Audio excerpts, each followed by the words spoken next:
আলহামদুলিল্লাহ, আমরা 6 নম্বর পর্বে গায়রি মুতাদাদ্দার শেষ 3টি সিফাত শিখব ইনশাআল্লাহ। বিসমিল্লাহির রহমানির রহিম। তাকরার ওই সিফাতকে বলে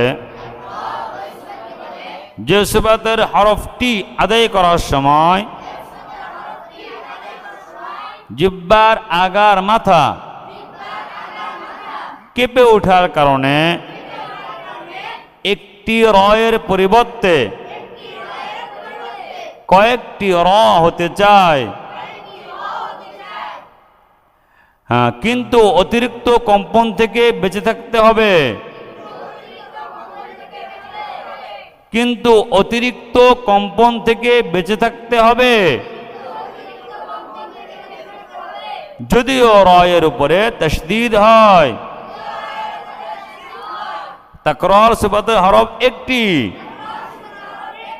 র। তাকরার সিফাতের হরফটিকে হরফে মুকাররর বলে। মুকাররর বলে। মুকাররর বলে। তাফাশি ওই সিফাতকে বলে যে সিফাতের হরফটি আদায় করার সময়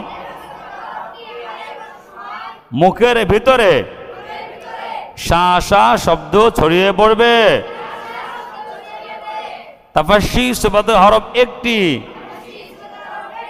শিন। তাফাশি সিফাতের হরফটিকে হরফে মুতাফাশি বলে।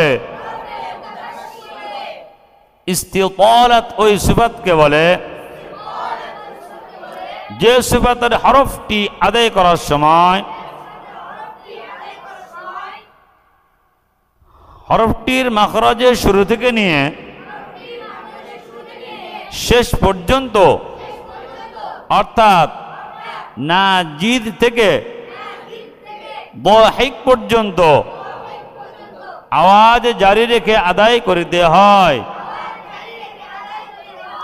ইস্তিতালাত সিফাতের হরফ একটি বদ। ইস্তিতালাত সিফাতের হরফটিকে